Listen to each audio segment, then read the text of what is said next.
The silence in Warden Vincent Castellano's office was deafening as he stared at the phone in his trembling hand. On the other end of the line, a voice he'd only heard on television was speaking with quiet authority. "This is President Jonathan Hayes. I believe you have my friend Darius Coleman in your facility. Sergeant Tommy Murphy, who moments earlier had been laughing about denying some cop killer his final phone call, now stood frozen by the door, his face drained of all color. The same inmate they'd mocked and humiliated for claiming he knew the president was apparently telling the truth. Before we jump back in, tell us where you're tuning in from, and if this story touches you, make sure you're subscribed, because tomorrow I've saved something extra special for you. Now let me take you back to see how this powerful moment came to be, and how one man's fight for dignity exposed an entire system of corruption that reached far beyond the walls of Iron Gate Federal Penitentiary.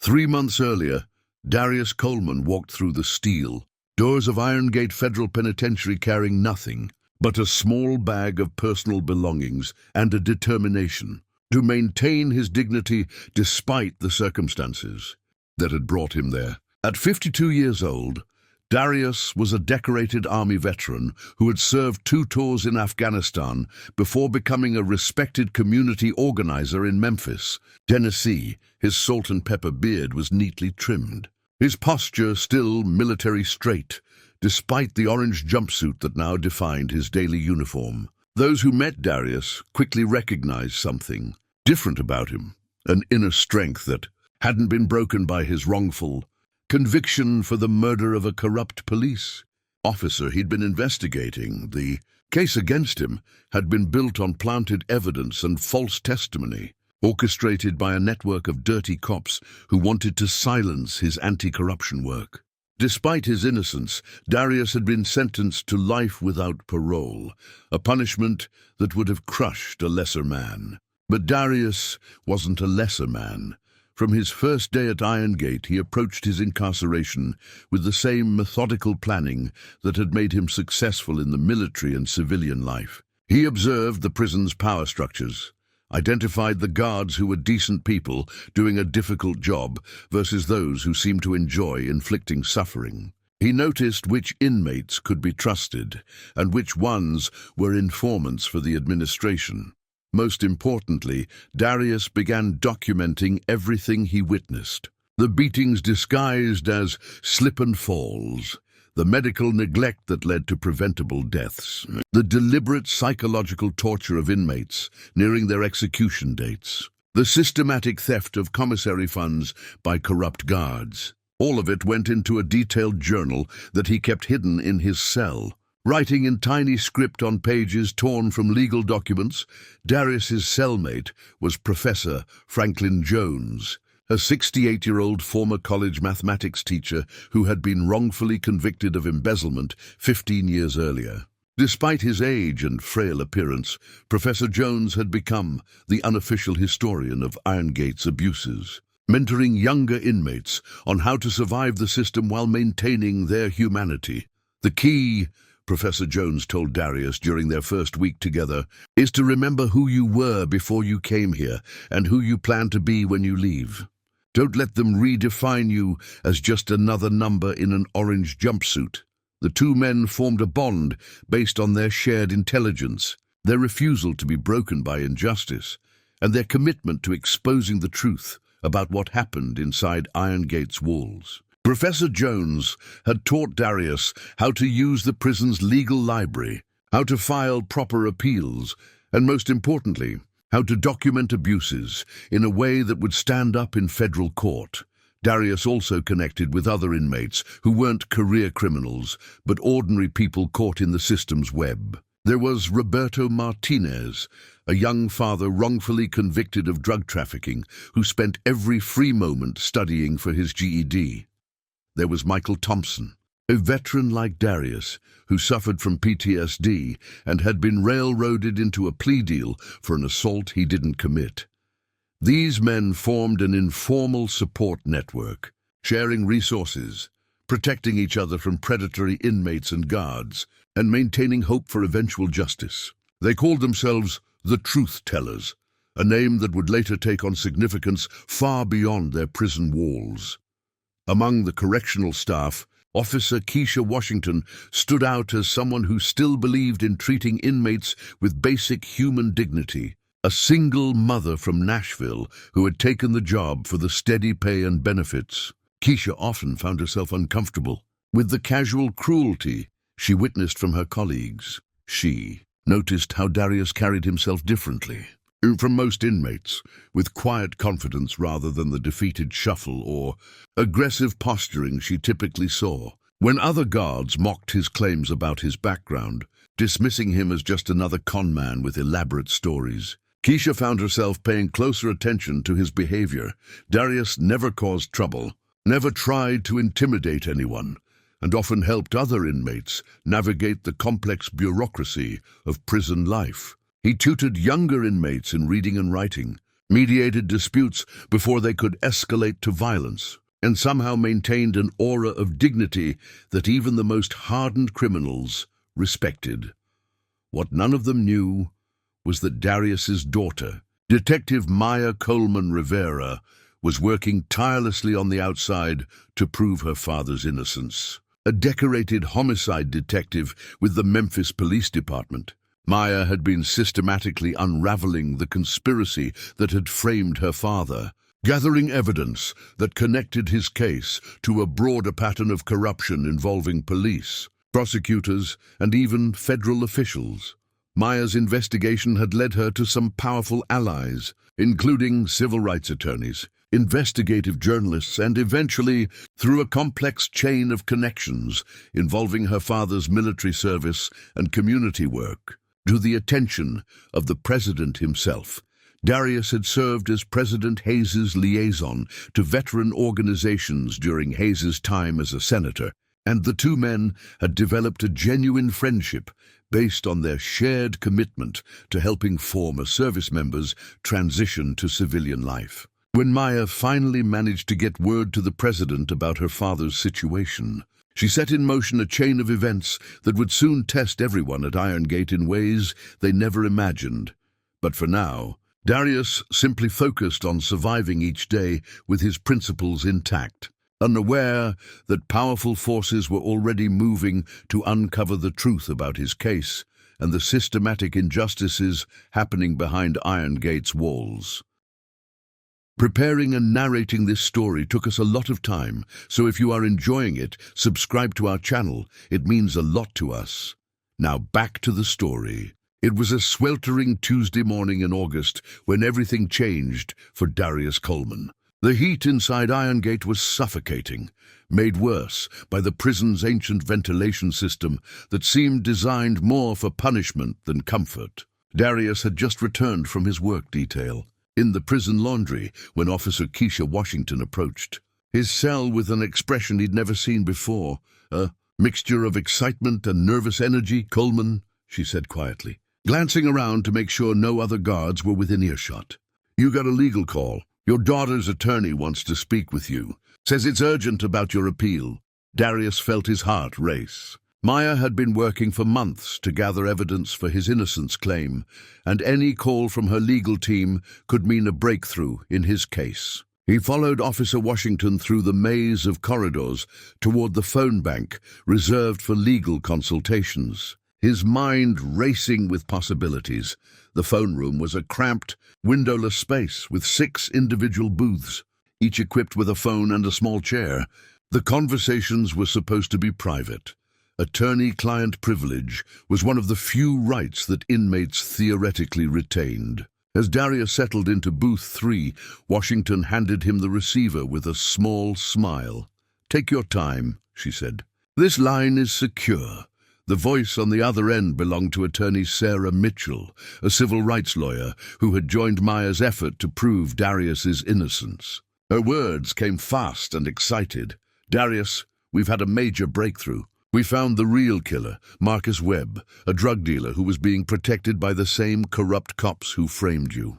He's agreed to testify in exchange for a plea deal." Darius gripped the phone tighter, scarcely believing what he was hearing. "Are you certain? This isn't some false hope?" "It's real, Darius. We have DNA evidence that was suppressed during your trial witness testimony and Webb's full confession. Judge Patricia Hamilton has agreed to an emergency hearing next week. You could be out of there within the month. Tears formed in Darius's eyes, the first time he'd cried since his conviction. After 2 years of maintaining hope against overwhelming odds, vindication was finally within reach. The conversation continued for 20 minutes as Attorney Mitchell explained the legal process ahead and what to expect. As Darius hung up the phone, he sat for a moment, trying to process the magnitude of what he'd just learned. Soon he would be reunited with Maya, would be able to hug his granddaughter again, would be free to continue his fight for justice from outside these walls. But his moment of joy was shattered when the door to the phone room burst open. Warden Vincent Castellano strode in, his face twisted with rage. Followed closely by Sergeant Tommy Murphy and 2 other guards Darius didn't recognize. Well, Castellano sneered, his Brooklyn accent thick with malice. If it isn't our celebrity inmate. Heard you been spreading lies about being innocent, getting people on the outside all worked up. Darius stood slowly, maintaining his composure despite the obvious threat in the warden's voice. I was just speaking with my attorney about my legal appeal, Warden. That's my constitutional right. Castellano laughed, a harsh sound that echoed off the concrete walls. Constitutional rights? You're a convicted cop killer, Coleman. You gave up your rights when you murdered Officer Bradley in cold blood. I didn't kill anyone, Darius replied firmly, and my appeal will prove that. The warden's face darkened further. He was a man who had built his career on intimidation and control, rising through the correction system by breaking inmates' spirits rather than rehabilitating them. At 58 years old, Castellano ruled Irongate like a medieval lord, with absolute authority over the lives of 3,000 inmates. Your appeal? Castellano stepped closer, invading Darius's personal space. Let me tell you something about appeals, convict. I've been running prisons for 25 years, and I've seen 1,000 guys like you, always claiming they're innocent, always thinking some fancy lawyer is gonna come save them. You know how many of those appeals actually work out? Darius didn't respond, knowing that any answer would only escalate the situation. None, Castellano continued, because the system works. You're here because you belong here, and you're gonna die here. No amount of legal paperwork is gonna change that. Sergeant Murphy, who had been standing silently behind the warden, now stepped forward. At 6'4" and 280 pounds, Murphy was Castellano's enforcer, known throughout the prison for his casual brutality and complete loyalty to the warden. Boss, Murphy said, his voice carrying the hint of violence that all inmates had learned to fear. Maybe we should remind Mr. Coleman here about the reality of his situation. The threat was clear. But before anyone could act, Officer Washington appeared in the doorway. Warden Castellano, sir, we have a situation in Block C that requires your immediate attention. There's been an incident. Castellano glared at Darius for a long moment before stepping back. This conversation isn't over, Coleman. Not by a long shot. He turned to Murphy. Make sure our friend here gets back to his cell safely, and remind him about the rules regarding communication with outside agitators. As the group left, Murphy lingered for a moment, leaning close to Darius's ear. You think you're smart, don't you? Think you're better than the rest of us because you got some college education and military background. Let me tell you something. In here, none of that matters. In here, the only thing that matters is what the warden says. And the warden says you're gonna learn your place. The next few days brought a systematic campaign of harassment clearly orchestrated by Castellano. Darius's mail was delayed or lost. His commissary privileges were suspended for minor infractions that other inmates committed daily without consequence. His work detail was changed to the most dangerous assignment in the prison, kitchen duty, with a crew known for violence against inmates who didn't fit in. Most ominously, word began spreading through the prison grapevine that Darius was a snitch who was cooperating with federal investigators. In prison culture, being labeled an informant was often a death sentence. Inmates who crossed that line found themselves isolated, targeted, and sometimes killed by fellow prisoners seeking to prove their loyalty to the unwritten code of silence. Professor Jones, his cellmate, watched these developments with growing concern. "They're trying to break you," he observed during one of their evening conversations. "This is textbook intimidation. They want you to withdraw your appeal, maybe even request protective custody, which would destroy any credibility you have." Darius nodded grimly. "I've seen this playbook before. In the military, we called it isolation and degradation. Make the target feel hopeless and alone until they give up fighting. So what are you going to do?" Professor Jones asked. Darius looked out through the narrow window of their cell at the exercise yard below, where inmates moved through their daily routines under the watchful eyes of armed guards. "I'm going to document everything. Every harassment, every threat, every violation of procedure, and I'm going to make sure that when I get out of here, and I will get out, this place gets the federal investigation it deserves." Unknown to Darius, his determination was about to be tested in ways he couldn't imagine. Warden Castellano was preparing to escalate his campaign of intimidation to a level that would ultimately expose the entire corrupt system he had built within Iron Gate's walls.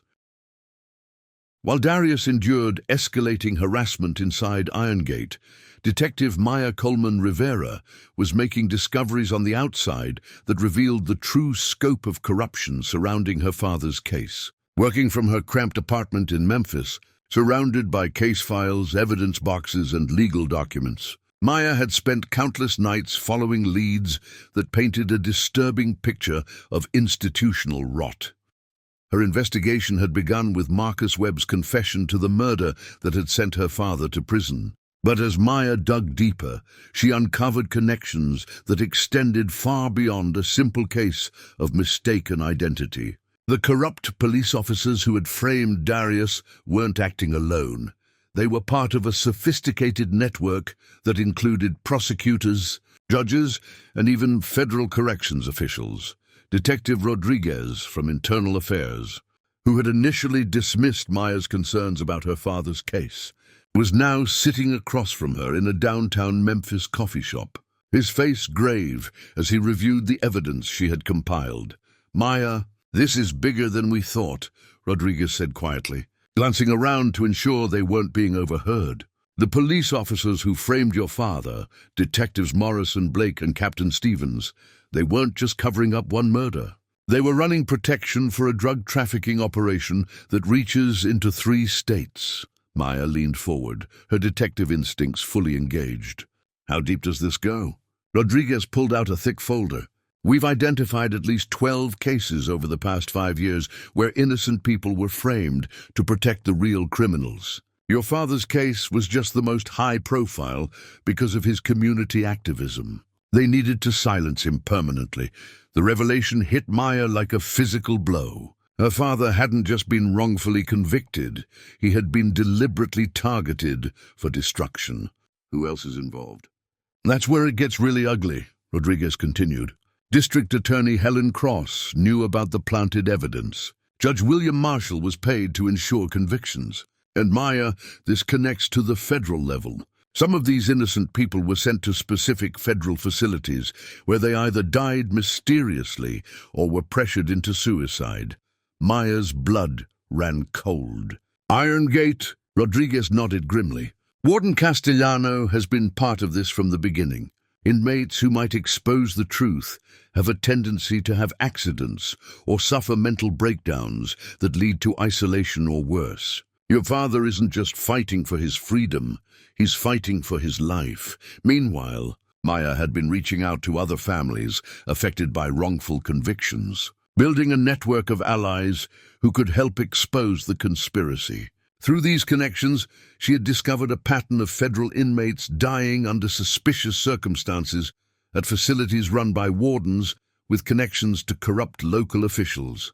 Dr. Amanda Foster, a forensic psychiatrist who had worked with wrongfully convicted inmates, provided Maya with devastating testimony about the psychological warfare used in federal prisons. They use a technique called administrative breaking Dr. Foster explained during a video call. Inmates who might expose corruption are subjected to systematic harassment, isolation, and threats until they either withdraw their appeals or suffer complete mental breakdowns. The evidence was overwhelming. But Maya knew she needed more than documentation. She needed someone with enough power to force a federal investigation that couldn't be buried or dismissed. That's when she remembered her father's stories about his work with veteran organizations during Senator Hayes' time in office. President Jonathan Hayes had built his political career on veterans' rights and criminal justice reform. As a senator, he had worked closely with community organizers like Darius to address issues affecting former service members. Maya decided to take a calculated risk and reach out to the White House directly. Her initial attempts went nowhere. Dozens of calls to various offices, emails that disappeared into bureaucratic black holes, letters that generated form responses about the president's commitment to justice. But Maya was persistent, and she had inherited her father's strategic thinking. Through her police contacts, Maya learned that Secret Service agent Jennifer Liu had worked with her father on a case involving threats against veteran advocates. Agent Liu remembered Darius fondly and was shocked to learn about his imprisonment. She agreed to help Maya get her evidence to the right people in the federal system. The breakthrough came when Agent Liu arranged for Maya to meet with FBI Director Amanda Cross. Cross, who had made her reputation fighting public corruption, immediately recognized the significance of Maya's evidence. Within hours of their meeting, Cross had briefed the Attorney General, who in turn brought the matter to President Hayes' attention. When President Hayes learned that Darius Coleman, the same man who had helped him develop veteran advocacy programs and had become a personal friend, was sitting in federal prison for a crime he didn't commit. The president's reaction was swift and decisive. "I want a full investigation," Hayes told Attorney General Rodriguez during an emergency meeting. "If even half of what Detective Coleman Rivera has uncovered is true, we're looking at a conspiracy that reaches into multiple federal agencies. This is exactly the kind of institutional corruption that destroys public trust in our justice system." Back at Iron Gate, Darius remained unaware of these developments, but he was beginning to see signs that something larger was happening. Officer Keisha Washington had mentioned increased visits from federal inspectors. Assistant Warden Rebecca Torres seemed nervous and distracted during routine interactions. Most telling, Warden Castellano's harassment campaign had suddenly intensified to a level that suggested desperation rather than confidence. Professor Jones, with his decades of experience reading prison politics, recognized the signs. "Something's got them spooked," he told Darius during one of their evening conversations. "When the administration starts acting this aggressive, it usually means they're trying to shut something down before it gets out of hand." Darius had been documenting every instance of harassment, every violation of procedure, every threat made against him. His hidden journal now contained detailed accounts of systemic abuse that went far beyond his personal treatment. He had witnessed guards beating inmates, medical staff denying critical care, and administrators falsifying reports to cover up deaths and serious injuries. What Darius didn't know was that his documentation efforts were about to become crucial evidence in a federal investigation that would expose corruption, reaching from the streets of Memphis to the highest levels of the federal correction system. The network of criminals who had destroyed his life was about to discover that they had made a catastrophic error in targeting someone with powerful allies on the outside. The stage was being set for a confrontation that would test everyone involved and ultimately determine whether justice could prevail against a system designed to protect those in power while silencing their victims. Darius's fight for personal vindication was about to become a battle for the soul of the American justice system itself. President Jonathan Hayes sat in the Oval Office at 6:30 a.m., earlier than his usual schedule, reviewing a classified briefing that had kept him awake most of the night. The manila folder before him contained FBI Director Amanda Cross's preliminary report on the corruption network that had ensnared his friend Darius Coleman. The scope of the conspiracy was staggering, but what disturbed Hayes most was the systematic nature of the abuse happening within the federal prison system. "Mr. President," Chief of Staff Margaret Thompson said as she entered with his morning coffee, "Director Cross is here for your 7 a.m. briefing." Hayes nodded, straightening his tie. As a former prosecutor himself, he understood the delicate balance required when the executive branch intervened in ongoing legal proceedings. But this wasn't just about legal procedures. This was about fundamental justice and the integrity of federal institutions, FBI. Director Cross entered with Deputy Director Sarah Martinez and a stack of additional evidence boxes. Cross was a career law enforcement officer who had built her reputation on taking down organized crime and public corruption. Her expression was grim as she took her seat across from the president. "Mr. President, what we've uncovered goes beyond anything I've seen in 30 years of federal law enforcement," Cross began without preamble. "We're looking at a criminal enterprise that has systematically corrupted multiple federal facilities, dozens of local law enforcement agencies, and several federal courts." Hayes leaned forward. "Give me the scope, Amanda." Cross opened her briefing folder. "At least 47 wrongful convictions over the past 8 years, all connected to this network. The conspirators identify community activists, journalists, and law enforcement officers who threaten their operations, then frame them for serious crimes. The victims are sent to specific federal facilities where they're either killed, driven to suicide, or broken psychologically until they withdraw their appeals." Deputy Director Martinez added, "Darius Coleman fits their target profile perfectly. Military veteran, community organizer, anti-corruption activist. They framed him for killing Officer Bradley to send a message to other potential whistleblowers." Hayes felt a cold anger building in his chest. "And Warden Castellano? Central to the operation," Cross replied. "Castellano has been receiving payments of $50,000 per targeted inmate. His job is to ensure they never make it to a successful appeal. We've documented at least 12 suspicious deaths at Iron Gate over the past 3 years." The president stood and walked to the window overlooking the White House lawn. "What's our legal position for intervention?" Cross exchanged glances with Martinez before responding. "Technically, we need to be careful about the appearance of executive interference in judicial proceedings. However, the civil rights violations are so extensive that we have clear federal jurisdiction under Section 1983 violations and the RICO Act."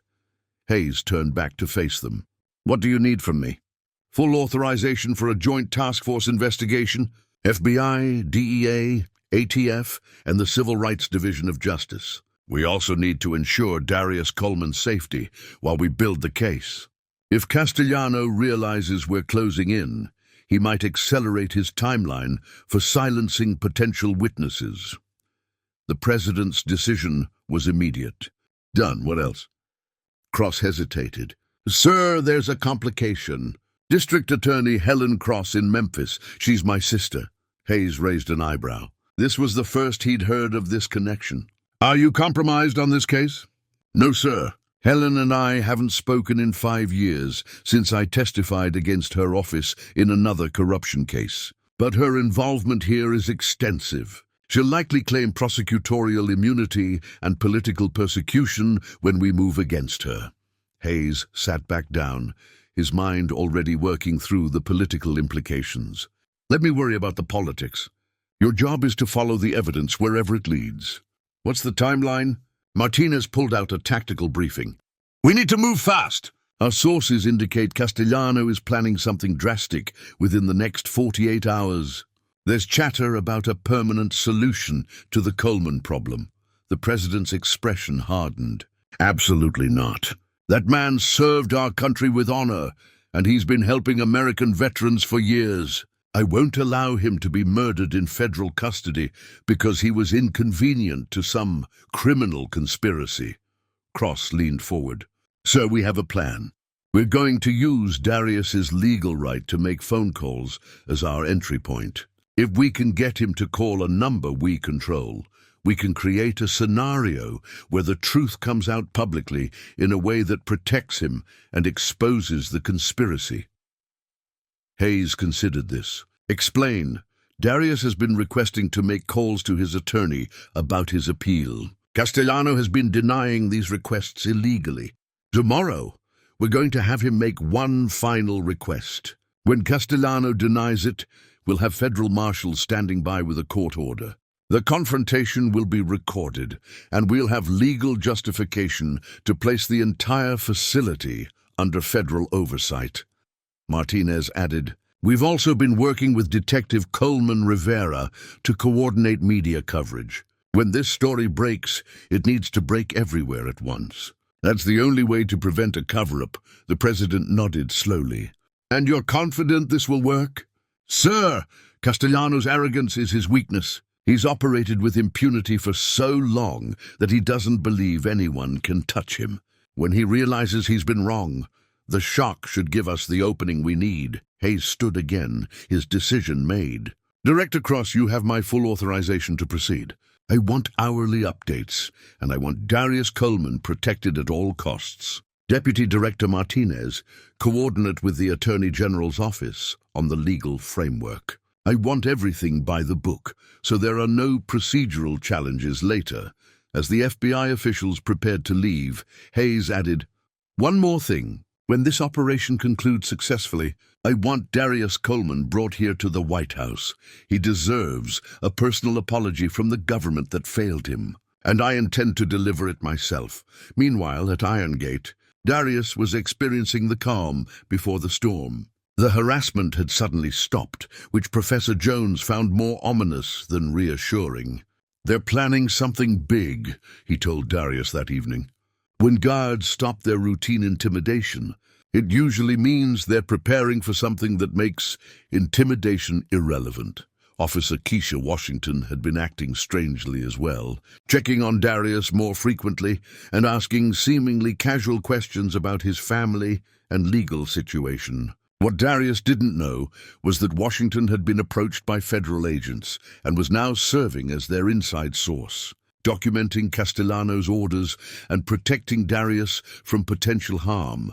Assistant Warden Rebecca Torres had also noticed increased activity from outside inspectors and federal officials. Her 20-year career in corrections had taught her to recognize the signs of an impending investigation.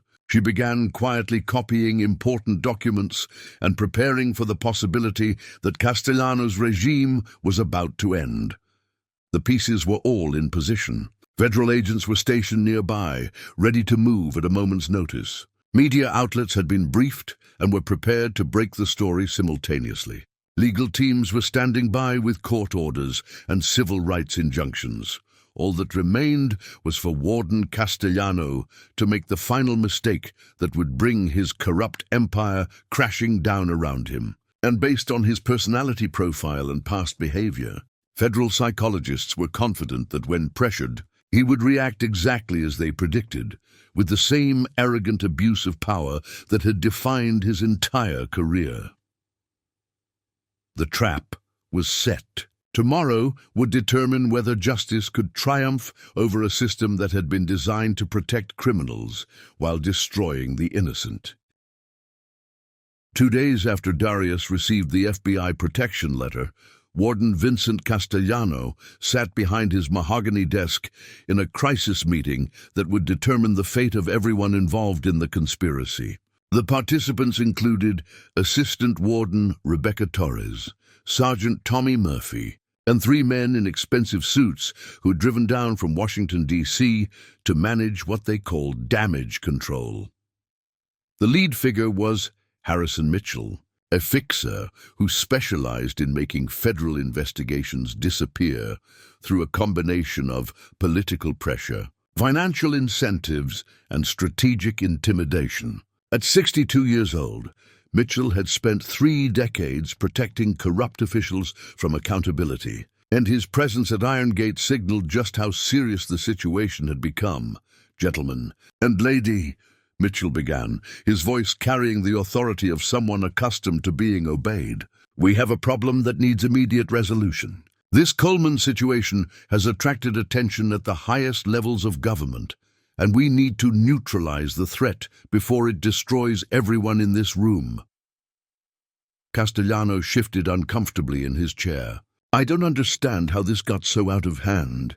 Coleman is just another con trying to work the system. We've handled dozens of these cases without any problems." Mitchell opened a thick folder containing surveillance photos, phone transcripts, and federal documents. "This con happens to be a personal friend of President Hayes. His daughter is a decorated police detective who's built an airtight case connecting your operation to a multi-state conspiracy. And the FBI has been monitoring your communications for the past 2 weeks." The silence in the room was deafening as the implications sank in. Assistant Warden Torres, who had spent 15 years building her career in corrections, realized that her pension and freedom were now in jeopardy because of decisions made by men who viewed prisoners as disposable assets. "What are our options?" Sergeant Murphy asked, his usual swagger replaced by barely concealed panic. Mitchell consulted his notes methodically. "Option 1. We offer Coleman a substantial financial settlement in exchange for his silence. Drop all charges, expunge his record, provide compensation for wrongful imprisonment, and relocate his family with new identities if necessary." Castellano scoffed. "You think money will shut him up? This guy's been documenting everything that happens here. He's building a federal case against us, which brings us to option 2, Mitchell continued coldly. "We discredit Coleman's testimony by questioning his mental state. Claim that prison stress has caused psychological breakdown, that his allegations are the product of paranoid delusions. We have prison psychiatrists who can provide professional opinions supporting this narrative." Torres looked troubled. "The man has been completely rational in all his interactions. No one who's worked with him would believe he's mentally unstable." Mitchell's expression hardened. "Then we make him unstable. Solitary confinement, medication adjustment, sleep deprivation, constant surveillance. Within a month, he'll either break down completely or agree to our terms just to make it stop." The conversation was interrupted by a knock on the door. Officer Keisha Washington entered, her face pale with anxiety. "Warden, I'm sorry to interrupt, but there are federal agents at the main gate requesting immediate access to the facility." "They have a warrant." Mitchell's face went white. "What kind of warrant?" "Search and seizure," Washington replied. "They're demanding access to all administrative records, communication logs, and they want to interview specific staff members." Castellano jumped to his feet. "They can't just show up here without notice. We have procedures, protocols." Mitchell was already reaching for his phone. "They can and they did. This means someone at the federal level has decided to move forward despite our political connections." He dialed a number from memory.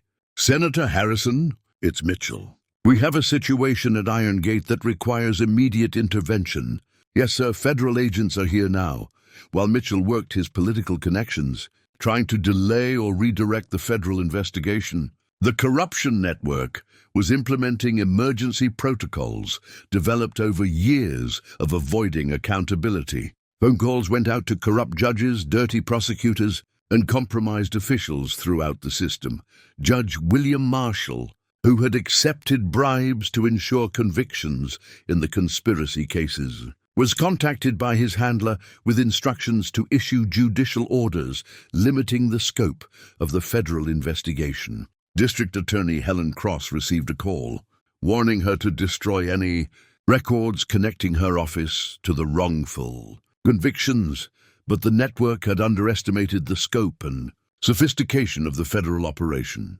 President Hayes had personally authorized the use of national security resources to investigate the conspiracy, meaning that traditional methods of obstruction were ineffective against agencies with unlimited authority and resources. FBI Director Amanda Cross, operating under direct presidential orders, had anticipated the cover-up attempts. Federal agents simultaneously raided offices in Memphis, Nashville, and Atlanta, seizing records before they could be destroyed. Electronic surveillance had captured incriminating communications in real time, making denial impossible. Back at Irongate, Darius could sense the panic spreading through the administration. Guards who normally projected confidence and authority now seemed nervous and distracted. Administrative staff moved with the urgency of people trying to manage a crisis they didn't fully understand. Something big is happening, Professor Jones observed as they watched unusual activity in the prison yard through their cell window. I've never seen this many administrators working on a weekend. And look at those vehicles. Darius followed his cellmate's gaze to see several black SUVs parked near the administrative building, along with what appeared to be federal agents in tactical gear. The sight filled him with a mixture of hope and apprehension. Officer Washington appeared at their cell, her demeanor more protective than usual. Coleman, you need to come with me. There are some people who want to speak with you. As Darius was escorted through the prison corridors, he noticed that normal operations had essentially stopped. Inmates were secured in their cells, while federal agents moved freely through areas that were usually restricted to high-level administrators. The meeting took place in the prison conference room, where Darius found himself face-to-face with FBI agents, federal prosecutors and officials he didn't recognize. Agent Chen introduced herself and explained that he was now under federal protection as a key witness in a major corruption investigation. Mr. Coleman, your documentation of abuses at this facility has been crucial to our investigation, Agent Chen explained. We need you to testify about everything you've witnessed. But we also need to ensure your safety while these proceedings move forward. What Darius didn't know was that similar conversations were taking place with inmates at 2 other federal facilities. As the investigation expanded to encompass the entire network, witnesses who had been silenced through intimidation and violence were now being offered federal protection in exchange for their testimony. Meanwhile, Harrison Mitchell's political connections were proving insufficient to stop an investigation backed by presidential authority. His phone calls to senators and congressmen were being politely but firmly rebuffed as political figures, distanced themselves from what was clearly becoming a massive scandal. The cover-up was failing in real time, and everyone involved in the conspiracy was beginning to realize that they had made a catastrophic error in targeting someone with powerful allies. The network that had operated with impunity for years was about to face the full weight of federal justice, and no amount of political maneuvering could prevent the reckoning that was coming. Warden Castellano, staring out his office window at the federal agents now occupying his prison, finally understood that his career and freedom were over. The question now was whether he would cooperate with investigators or go down fighting a battle he had already lost. As federal agents secured Irongate Federal Penitentiary, a parallel investigation was unfolding across the country that would expose the true scope of the corruption network. In Memphis, Detective Maya Coleman Rivera found herself working alongside FBI agent Sarah Chen to interview witnesses who had been too frightened to speak out for years. Their first major breakthrough came from an unexpected source. Dr. Patricia Wells, the former chief medical officer at Irongate, who had resigned 3 years earlier under mysterious circumstances. Dr. Wells had been living in self-imposed exile in Oregon, haunted by the deaths she had been forced to overlook during her tenure at the prison. I kept detailed records of everything. Dr. Wells told Maya and Agent Chen during a secure video conference from the Portland FBI field office. Every suspicious death, every medical request that was denied for political reasons, every time I was ordered to falsify a cause of death. I've been waiting for someone with enough power to listen. Dr. Wells's records were devastating. They documented systematic medical neglect that had resulted in at least 23 preventable deaths over a 4-year period. Inmates with serious conditions were denied treatment, medication was withheld as punishment, and emergency medical calls were deliberately delayed when the victims were inmates who had filed complaints against the administration. Warden Castellano would personally review medical requests from certain inmates. Dr. Wells explained, her voice heavy with guilt. If the inmate was on his problem list, treatment would be denied, regardless of the medical necessity. I was told that these inmates had forfeited their right to quality health care when they chose to cause trouble. The most shocking revelation was the existence of what Castellano called administrative euthanasia, a system where inmates who posed threats to the conspiracy were either killed outright or placed in conditions designed to cause their deaths while maintaining plausible deniability. Meanwhile, at Iron Gate, federal investigators were conducting systematic interviews with current and former inmates who had witnessed the abuses. Officer Keisha Washington had become a crucial inside source, providing investigators with access to inmates who had been too frightened to speak out previously. Roberto Martinez, the young father wrongfully convicted of drug trafficking, was among the first to provide detailed testimony about the systematic brutality he had witnessed. They would target anyone who talked about filing appeals or complained about conditions, Roberto told Agent Chen during a private interview.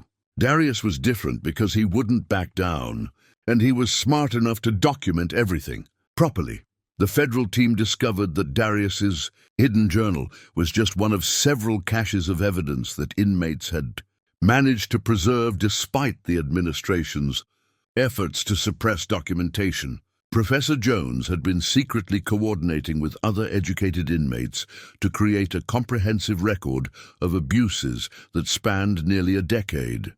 We knew that someday, someone with power would come looking for the truth, Professor Jones explained to investigators. We just had to make sure the evidence survived long enough to be found. The investigation expanded beyond Iron Gate when federal agents discovered communication records connecting Warden Castellano to similar operations at two other federal facilities. The conspiracy involved a network of corrupt wardens who shared information about problem inmates and coordinated transfers to ensure that troublesome prisoners ended up in facilities where they could be effectively silenced.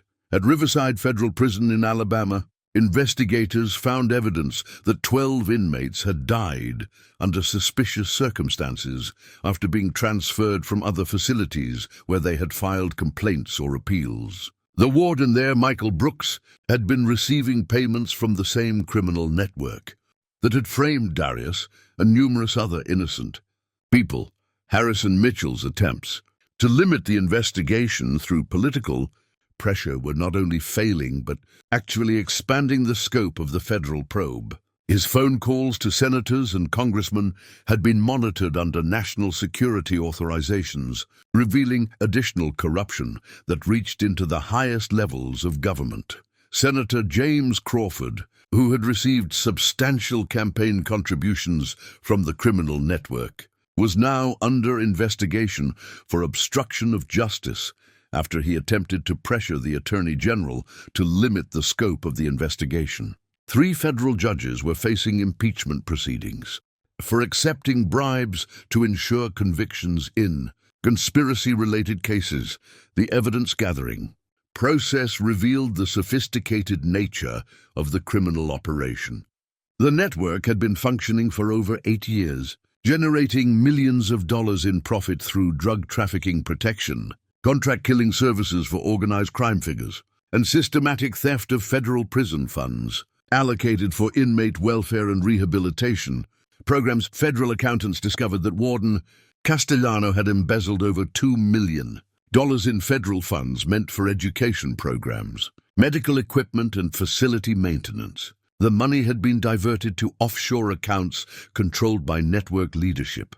While inmates suffered in deliberately deteriorating conditions, Perhaps most damaging was the discovery of recorded conversations between Castellano and his supervisors in the Bureau of Prisons, revealing that the corruption reached into federal headquarters in Washington. Assistant Director of Operations Thomas Bradley had been providing the conspiracy with advance warning of federal inspections and helping to cover up suspicious incidents. The entire system was compromised. FBI Director Amanda Cross reported to President Hayes during a secure briefing.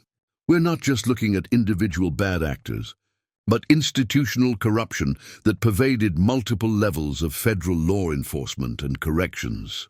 President Hayes, reviewing the evidence from the Oval Office, was visibly shaken by the scope of the conspiracy. How many innocent people are currently imprisoned because of this network? Based on our preliminary analysis, at least 47 individuals across 12 states, Director Cross replied. Some have been incarcerated for over a decade. Many have been subjected to systematic torture designed to break their will to fight their cases.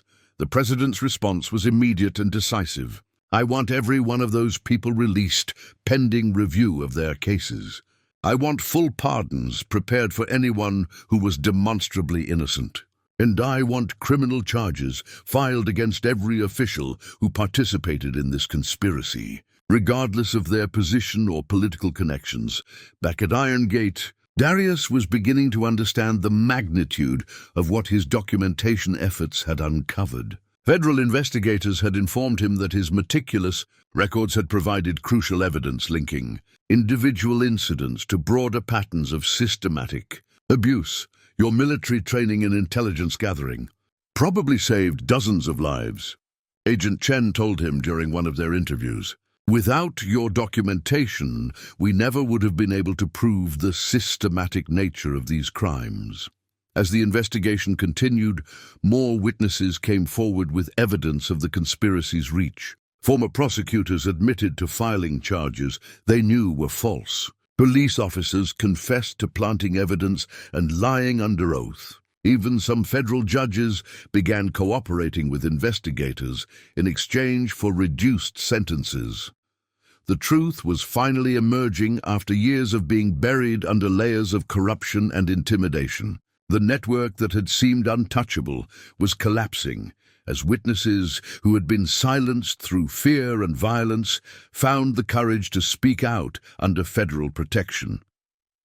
For Darius, the vindication was deeply personal, but he understood that the larger battle was about ensuring that the systematic destruction of innocent lives could never happen again. His case had become the catalyst for the most comprehensive investigation of institutional corruption in federal law enforcement history. The truth-gathering phase was nearing completion, and soon the full weight of federal justice would be brought to bear on everyone who had participated in the conspiracy. The question now was whether the system could be reformed enough to prevent such widespread corruption from taking root again. The federal courthouse in Nashville became the epicenter of what legal experts would later call the most significant public corruption trial in American history. Media from around the world descended on the Tennessee Capitol as the first wave of indictments was unsealed, revealing the staggering scope of the conspiracy that had operated within the federal correction system. Warden Vincent Castellano sat at the defendant's table, flanked by 3 expensive defense attorneys who had been arguing unsuccessfully for weeks that their client was merely following orders from superiors in Washington. His once commanding presence had diminished significantly since his arrest. The man who had ruled Iron Gate with absolute authority now appeared small and defeated in his federal prison jumpsuit. Beside him sat Sergeant Tommy Murphy, Assistant Director Thomas Bradley, and 6 other co-conspirators facing charges ranging from civil rights violations to racketeering to conspiracy to commit murder. The prosecution table was dominated by a team of federal prosecutors led by Assistant Attorney General Maria Santos, who had built her reputation dismantling organized crime networks. In the gallery, Darius Coleman sat in the front row wearing a tailored suit, no longer the broken man who had endured months of systematic torture at Iron Gate. His daughter Maya sat beside him, along with dozens of other family members whose loved ones had been victims of the conspiracy. The weight of their collective presence was palpable as they prepared to witness justice finally being served. Ladies and gentlemen of the jury, Assistant Attorney General Santos began her opening statement. What you will hear over the next several weeks will challenge your faith in the institutions designed to protect American citizens. You will learn how a network of corrupt officials turned our federal prison system into a tool of revenge and murder, targeting innocent people for elimination. Santos methodically laid out the prosecution's case, explaining how the conspiracy had originated as a protection scheme for drug traffickers, but had evolved into something far more sinister. The network had discovered that eliminating witnesses and activists was more profitable than simply protecting criminals, leading to a systematic campaign of murder disguised as prison violence or suicide. The defendant, Vincent Castellano, was not just a warden, Santos continued, pointing directly at the defendant's table. He was the operator of what can only be described as a federal death camp, where innocent Americans were sent to die for the crime of seeking justice or exposing corruption. The defense attorney for Castellano, Marcus Wellington, attempted to shift blame during his opening statement. My client was a career corrections officer following directives from his superiors in Washington, Wellington argued. Warden Castellano believed he was implementing federal policy designed to maintain order and security within a dangerous prison environment, but this strategy crumbled almost immediately when the prosecution began presenting evidence. The first witness was Dr. Patricia Wells, whose medical records provided devastating testimony about the systematic denial of health care to targeted inmates. Warden Castellano would personally review my treatment recommendations. Dr. Wells testified, her voice steady but filled with emotion. If an inmate was on what he called the elimination list, I was ordered to deny treatment, regardless of medical necessity. When I protested, he told me that these inmates had forfeited their right to live by.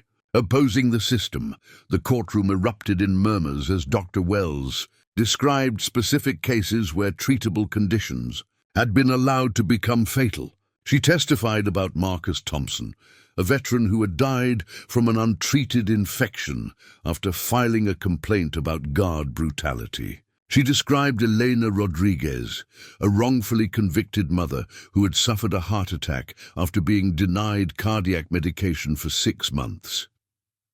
When Darius took the witness stand, the atmosphere in the courtroom became electric. For 4 hours, he methodically described the systematic torture he had endured and witnessed at Iron Gate, using his hidden journal to provide specific dates, times, and details that corroborated other witnesses' testimony. They told me I would die in that place, Darius testified, looking directly at Castellano.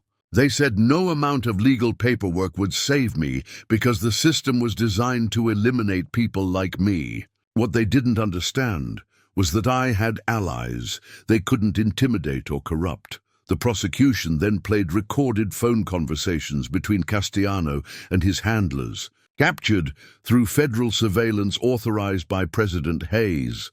The recordings revealed the casual way in which the conspirators discussed murdering inmates, dividing profits from their criminal activities, and coordinating with corrupt officials throughout the federal system. In one particularly damaging recording, Castellano could be heard laughing about an inmate's death, another problem solved permanently. These activists think they're so smart until they meet real power. Coleman will be next if he doesn't learn to keep his mouth shut. The defense's attempts to discredit the evidence fell apart when FBI agent Sarah Chen testified about the technical methods used to capture the recordings and verify their authenticity. The conspiracy had been so confident in their protection that they had made little effort to conceal their communications. Professor Franklin Jones, now 69 years old and using a walker due to health problems caused by his imprisonment, provided testimony that brought several jurors to tears. He described watching young men disappear into solitary confinement and never return, seeing inmates beaten to death for filing legal appeals, and witnessing the systematic destruction of human dignity that had become routine at Irongate. They turned our prison into a killing ground, Professor Jones testified. They took men who still believed in justice and broke them systematically until they either died or gave up hope entirely. Mr. Coleman was different because he never stopped fighting, and he never stopped documenting what they were doing to us. The prosecution's case reached its climax when Assistant Director Thomas Bradley, who had agreed to cooperate in exchange for a reduced sentence, testified about the conspiracy's reach into federal headquarters. Bradley revealed that the network had operated with unofficial approval from officials within the Bureau of Prisons who viewed certain inmates as political threats requiring elimination. We received a list each month of inmates who had been classified as administrative problems, Bradley testified. These were people who had filed federal lawsuits, contacted civil rights organizations, or attracted media attention to their cases. Our job was to ensure that these problems were resolved permanently. The defense team's attempts to suggest that the conspiracy was limited to a few rogue actors collapsed when Bradley described regular briefings with senior officials in Washington who had full knowledge of the elimination program.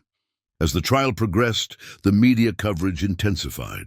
Cable news networks provided wall-to-wall coverage of the testimony, while social media exploded with outrage over the revelations. Protesters gathered outside the courthouse demanding justice not just for the defendants, but for systematic reform of the entire federal correction system. President Hayes, who had been following the trial closely, issued a statement from the White House. The testimony we have heard in Nashville represents a betrayal of every principle our justice system is supposed to uphold. These defendants didn't just commit crimes. They perverted the institutions designed to protect American citizens into weapons of oppression and murder. Comment below if you think these defendants deserve life in prison, or if you believe they should face the death penalty for their crimes. What would you do if you discovered that your government was systematically murdering innocent people? Like this video, if you believe in holding powerful people accountable, and subscribe to see how this unprecedented trial concludes. As the prosecution prepared to rest its case, the evidence against the conspiracy was overwhelming. Recorded conversations, documentary evidence, witness testimony, and financial records had painted a picture of systematic corruption that reached from local police departments to the highest levels of federal government. The defendants' only hope lay in convincing the jury that they were following orders rather than acting as willing participants in murder. But with each passing day of testimony, that defense became less credible as the evidence revealed the enthusiastic participation of all defendants in crimes that had destroyed dozens of lives and shattered faith in American justice. The public confrontation phase was nearly complete, and soon a jury of 12 ordinary citizens would decide whether the most powerful law enforcement officials in America would be held accountable for turning the justice system into an instrument of terror and oppression. The jury deliberated for only 6 hours before returning with verdicts that would reshape American law enforcement forever. As the foreman stood to read the decision, the packed federal courthouse in Nashville fell into absolute silence. Darius Coleman gripped his daughter Maya's hand tightly, knowing that this moment would determine not just justice for himself, but accountability for a system that had destroyed countless innocent lives.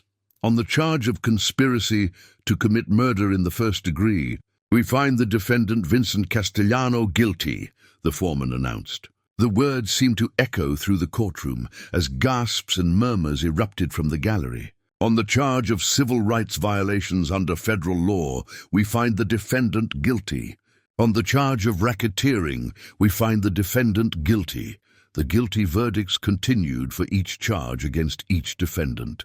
Sergeant Tommy Murphy, Assistant Director Thomas Bradley, and the 6 other co-conspirators all received convictions on multiple felony counts. The jury had rejected every defense argument and found the evidence of systematic corruption overwhelming. Judge Patricia Hamilton, a federal judge with 30 years of experience, delivered sentences that reflected the magnitude of the crimes.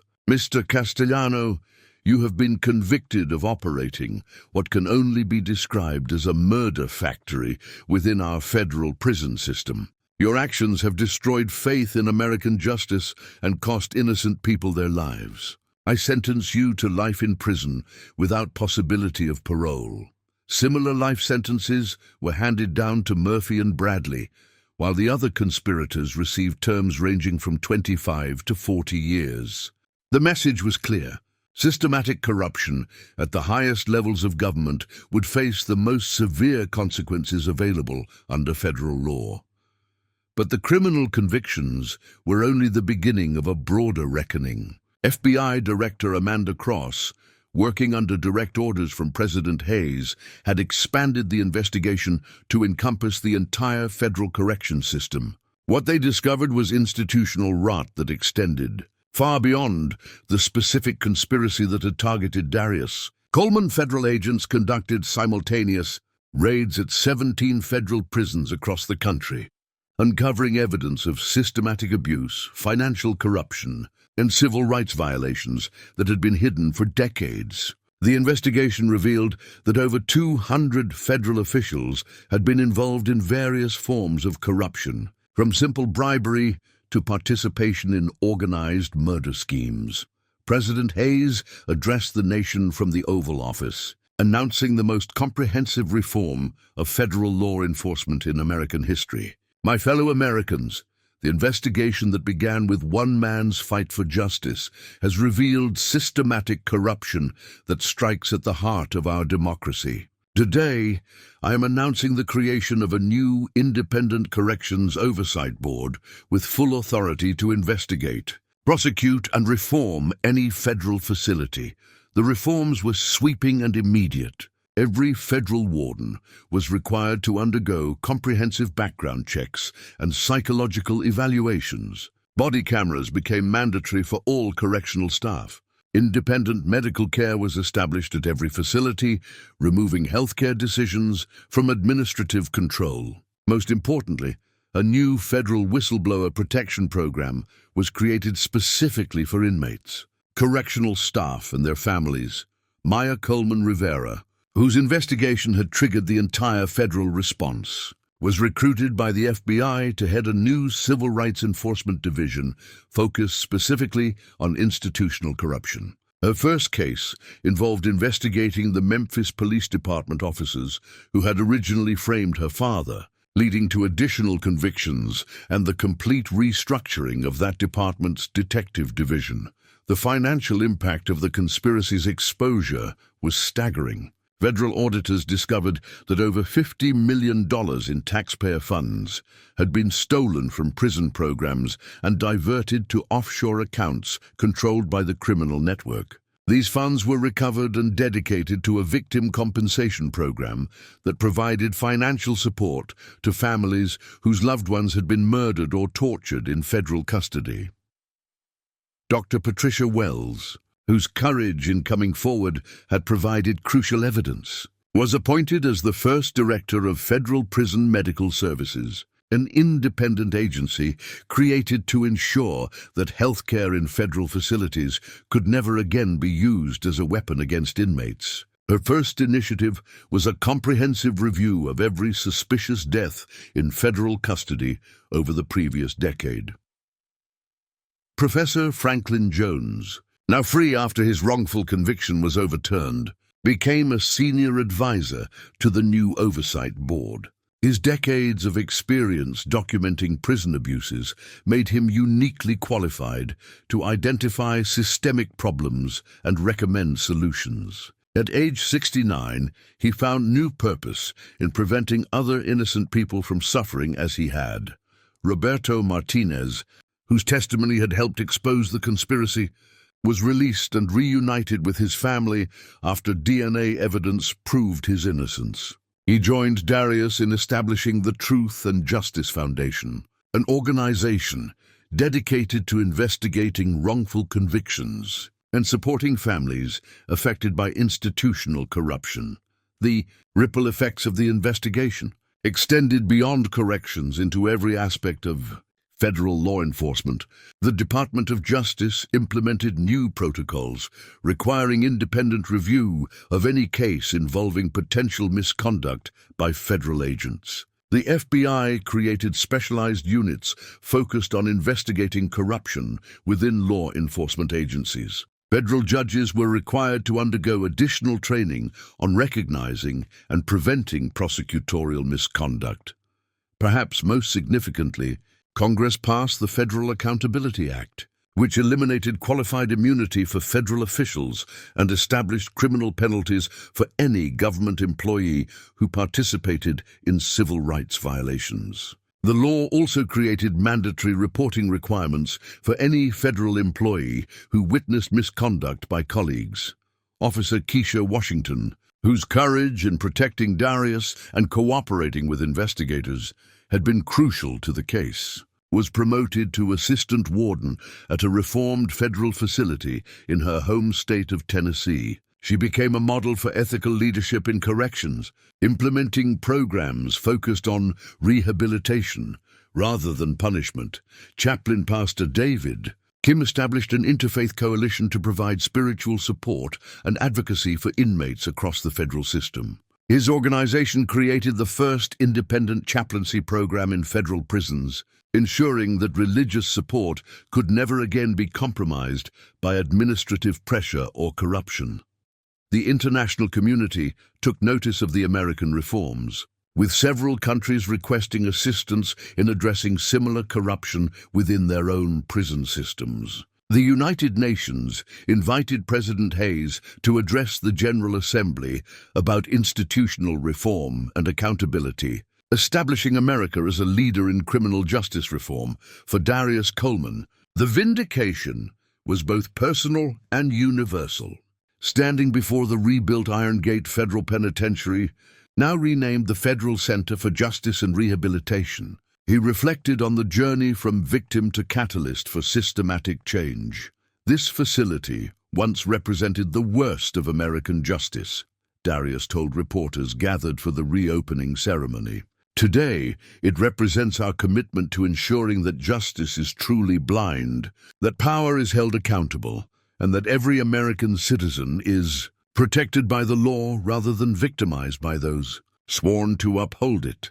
The systematic exposure had revealed not just individual corruption, but institutional failures that required comprehensive reform. The network that had seemed untouchable had been completely dismantled, its leaders imprisoned, and its methods made impossible through new oversight and accountability measures. Most importantly, the investigation had restored faith in the principle that no one in America is above the law. The power of truth, documentation, and courage had proven stronger than corruption, intimidation, and institutional protection. The systematic exposure was complete, and American justice had been fundamentally transformed through the courage of one man who refused to be silenced, and the allies who supported his fight for truth. 5 years after that pivotal phone call that exposed the corruption at Iron Gate Federal Penitentiary, Darius Coleman stood before a packed auditorium at Howard University Law School, delivering the keynote address for their annual Justice and Accountability Symposium. The man who had once been dismissed as just another inmate with elaborate stories was now recognized as a catalyst for the most significant criminal justice reform in American history. When I walked into that prison 5 years ago, Darius began, his voice carrying the authority of someone who had faced the worst of human nature and emerged stronger. I thought I was fighting for my own freedom, I had no idea that my struggle would expose a network of corruption that reached into the highest levels of our government and ultimately save hundreds of lives. The audience, comprised of law students, civil rights advocates, and government officials, listened intently as Darius recounted the journey from wrongful conviction to systematic reform. But this wasn't just a story about one man's vindication. It had become a blueprint for how ordinary citizens could hold powerful institutions accountable.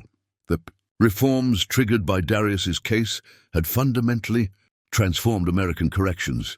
The Independent Corrections Oversight Board, now in its 5th year of operation, had investigated over 500 complaints and had resulted in the prosecution of 89 federal officials for various forms of corruption. The mandatory body camera program had reduced incidents of guard brutality by 78%, while the independent medical care system had saved an estimated 200 lives through proper healthcare delivery. Maya Coleman Rivera, now Assistant Director of the FBI's Civil Rights Enforcement Division, had built her department into one of the most effective law enforcement units in federal service. Her team had investigated corruption in 47 police departments, resulting in consent decrees that had transformed law enforcement practices across the country. "My daughter taught me something important," Darius continued during his speech. "She showed me that individual courage becomes powerful when it connects with institutional support. I had the documentation and the determination, but without allies who could amplify my voice, none of this reform would have been possible." The Truth and Justice Foundation, established by Darius and Roberto Martinez, had become a national model for investigating wrongful convictions. Their organization had helped exonerate 73 innocent people and had provided financial and emotional support to over 300 families affected by institutional corruption. Their methodology, based on systematic documentation and federal coordination, was being replicated by advocacy organizations nationwide. President Hayes, now in his 2nd term, had made criminal justice reform a cornerstone of his administration. The Federal Accountability Act had been expanded 3 times, creating increasingly robust protections for whistleblowers and victims of institutional misconduct. The President's Council on Justice Reform, which included Darius as a senior advisor, had developed comprehensive standards that were being adopted by state and local governments across the country. The international impact of the American reforms had been equally significant. The United Nations had established the International Commission on Prison Reform, with former inmates like Professor Franklin Jones serving as advisors to help other countries address institutional corruption. 12 nations had implemented oversight systems modeled on the American reforms, leading to the exposure of systematic abuses in facilities from Brazil to Bangladesh. Dr. Patricia Wells, now Director of Federal Prison Medical Services, had revolutionized healthcare delivery in federal facilities. Her independent medical system had eliminated the use of healthcare as punishment while reducing medical costs by 23% through preventive care and proper treatment protocols. Her annual report to Congress had become required reading for anyone interested in prison reform. Officer Keisha Washington, now Warden of the Federal Center for Justice and Rehabilitation, had transformed the former Iron Gate facility into a model institution focused on education, rehabilitation, and successful reintegration. The facility's recidivism rate of 12% was the lowest in the federal system, demonstrating that humane treatment and genuine rehabilitation programs could successfully prepare inmates for productive lives after release. Perhaps most importantly, the cultural shift within American law enforcement had been profound. The new generation of federal agents, prosecutors, and correctional officers were trained from their first day that accountability was not just expected, but required. The old code of silence that had protected corrupt officials had been replaced by a culture of transparency and mutual responsibility. chaplain Pastor David. Kim's Interfaith Coalition had established spiritual support programs in 127 federal facilities, providing inmates with independent counseling and advocacy that couldn't be compromised by administrative pressure. His organization had also created re-entry programs that had helped over 2,000 former inmates successfully transition back to their communities. The financial impact of the reforms had been remarkable. The elimination of corruption had freed up over $200 million in federal prison funding that was now directed toward education, job training, and mental health services. The Victim Compensation Fund had distributed $75 million to families whose loved ones had been murdered or tortured in federal custody, providing some measure of justice for decades of systematic abuse. But beyond the statistics and institutional changes, the most significant transformation had been in the American people's relationship with their justice system. Public trust in federal law enforcement, which had plummeted during the corruption scandals, had been restored through transparent accountability and genuine reform. The lesson of our experience, Darius told the Howard University audience, is that no injustice is too powerful to overcome when truth meets courage and finds institutional support. Every person in this room has the ability to document injustice, to speak truth to power, and to demand accountability from those who serve the public. As Darius concluded his speech, the audience rose in sustained applause, but he held up his hand for attention one final time. I want to leave you with this thought. My story isn't unique because I was innocent or because I had powerful allies. My story is unique because I refused to accept that injustice was inevitable. Each of you has that same power. The power to say no to corruption, to document truth, and to demand that our institutions serve justice rather than power. The transformation sparked by one man's refusal to be silenced had created ripple effects that continued to expand across American society. Law schools now required courses on institutional accountability. Police academies included extensive training on recognizing and reporting corruption. Federal agencies had established ombudsman offices to handle complaints about misconduct. Most importantly, the next generation of Americans grew up understanding that they had both the right and the responsibility to hold their government accountable. The culture of institutional deference that had allowed systematic corruption to flourish had been replaced by healthy skepticism and active civic engagement. As Darius left the Howard University campus that evening, he reflected on the journey from that terrifying moment in Warden Castellano's office to this moment of national recognition and systematic change. The phone call that had shocked a corrupt warden 5 years earlier had become the catalyst for the most comprehensive reform of American justice in generations. The legacy was not just institutional change, but cultural transformation. A renewed commitment to the principle that in America, justice truly is blind, power truly is accountable, and every citizen truly is protected by the law they are expected to obey. The story that began with a denied phone call had become a blueprint for how democracy can reform itself when courage meets opportunity and truth refuses to be silenced. The transformation was complete, but the vigilance required to maintain it would continue for generations to come. What would you do if you witnessed injustice in your community today? Would you have the courage to document it, report it, and fight for change? This story shows us that individual action can trigger systematic transformation, but only when we refuse to accept that corruption is inevitable. If this story of courage and accountability inspired you, please like this video and subscribe to our channel for more true stories that show how ordinary people can create extraordinary change. Share this video with someone who needs to understand that their voice matters, and their documentation of injustice could be the key to transforming broken systems. Remember, the price of justice is eternal vigilance, and each of us has a role to play in holding power accountable. Thank you for watching, and never forget that truth, when documented and courageously shared, is the most powerful force for change in human history.